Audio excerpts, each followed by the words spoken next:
Hello guys, welcome और welcome back to law storming platform. आज की इस वीडियो में हम कंटिन्यू करेंगे अपने कॉन्ट्रैक्ट एक्ट की सीरीज़ को and we'll deal with void agreement. अगर आपने इसके पहले के वीडियो को नहीं देखा है तो उसका लिंक नीचे डिस्क्रिप्शन बॉक्स में और ऊपर कार्ड पर आ जाएगा। Please watch that before watching this video.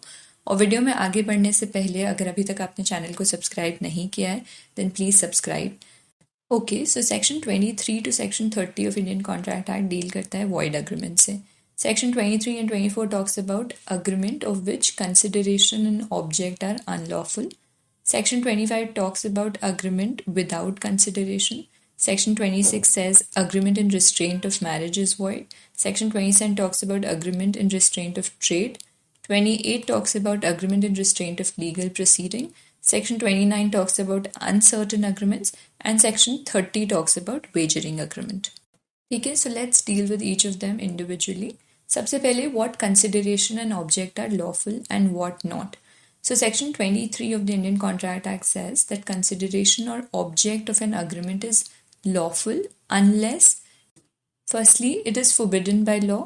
Secondly, जो nature है consideration या object का is such that if permitted it would defeat the provision of any law. Third, consideration or object is fraudulent. Or fourth, it involves or implies injury to person or property of another. Or fifthly, if the court regards it as immoral or opposed to public policy. Then in सारे situations में the consideration or object of an agreement is said to be unlawful. And every agreement of which the object या फिर consideration unlawful हो वो agreement void होता है. After this, what happens if consideration and object are unlawful in part? So section 24 deals with consideration and object जब part में partially unlawful हो. It says that if any part of a single consideration for one or more object or any one or any part of one of several consideration for a single object is unlawful, the agreement is void. तो अगर कोई single consideration एक या एक से ज़्यादा object के लिए unlawful है या फिर there more than one consideration और कोई भी part of consideration is unlawful for a single object, तो उस केस में agreement is void. Now let's take an illustration. A promises to superintend on behalf of B a legal manufacture of indigo and an illegal traffic in other articles. B promises to pay to A salary of rupees 10,000 a year. So अब इस case में A जो promise कर रहा है that there are two objects. पहला object is to superintend legal manufacture of indigo and second purpose is illegal traffic in other articles. And in दोनों object के लिए there is single consideration of 10,000 rupees offered by B to A. So इसलिए इस case में the agreement is void क्योंकि जो object है of A's promise and consideration for B's promise is partly unlawful. After this, agreement made without consideration. So section 25 of Indian Contract Act says कि कोई भी agreement which is made without consideration वो void होगा. However, इसमें अब exceptions हैं. The first exception is if the agreement is expressed in writing and registered under the law for the time being in force and is made on account of natural love and affection between the parties standing in a near relation to each other. Okay? So, अब अगर A promise करे बिना किसी consideration के to give B ₹1,000 तो इस case में ये agreement void है. लेकिन A out of natural love and affection if promises to give 1,000 rupees to say his son B तो यहाँ पे and if A puts his promise to B into writing and registers it so यहाँ पे ये जो agreement है between A and B it is a valid contract. तो जो first exception है that is in respect of natural love and affection. अगर आप किसी को कुछ दे रहे हो and that agreement is expressed in writing and registered so वो valid होगा even though without consideration. Second is if it is a promise to compensate wholly or in part a person who has already voluntarily done something for the promiser.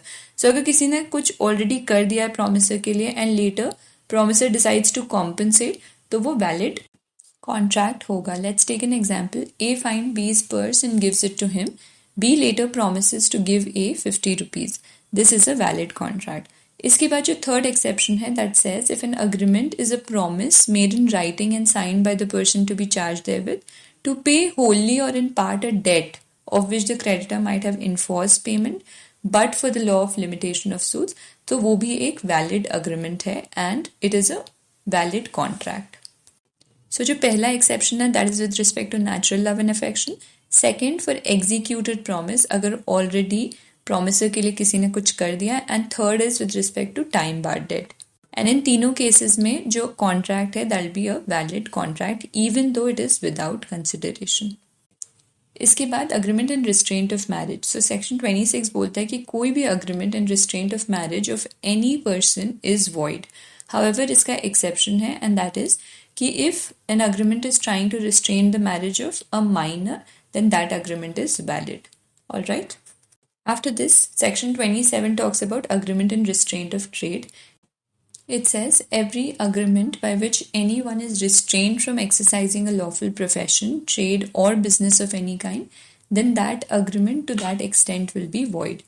However, the exception says कि if there's any agreement not to carry on business of which goodwill is sold, तो वो valid agreement होगा. After this, agreement in restraint of legal proceedings. So section 28 deal करता है इससे and it says every agreement by which one party thereto is either restricted absolutely from enforcing his right under or in respect of any contract, or if the agreement limits the time within which he may thus enforce his right. So let's say अगर time को limit कर दिया गया, let's say limitation act के under it is 3 years and किसी agreement से उस time limit को to enforce the agreement is limited to 1 year, then उस केस में the agreement will be void. Third is if the agreement extinguishes the right of any party और discharge करता है किसी पार्टी को from liability under any contract on the expiry of a specified period in order to restrict that party from enforcing his right, then that agreement is also void to the extent it restricts the party from enforcing the legal right.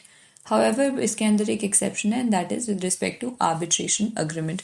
So, अगर किसी agreement से 2 or more party decide कि अगर कोई dispute arise करता है then they'll send it for arbitration. So that is valid agreement and is valid contract.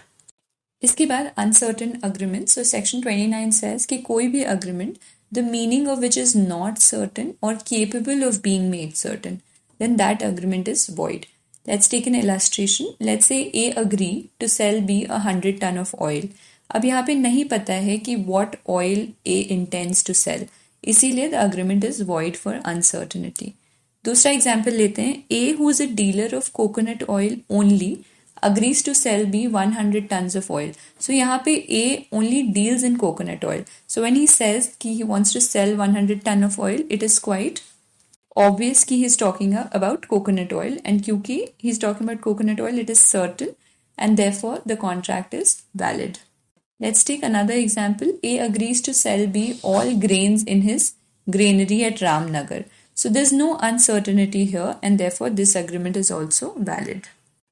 After this, wagering agreement. So section 30 of Indian Contract Act deals with wagering agreement. It says, agreement by way of wager are void and no suit shall be brought for recovering anything alleged to be won on any wager or entrusted to any person to abide the result of any game or other uncertain event on which any wager is made.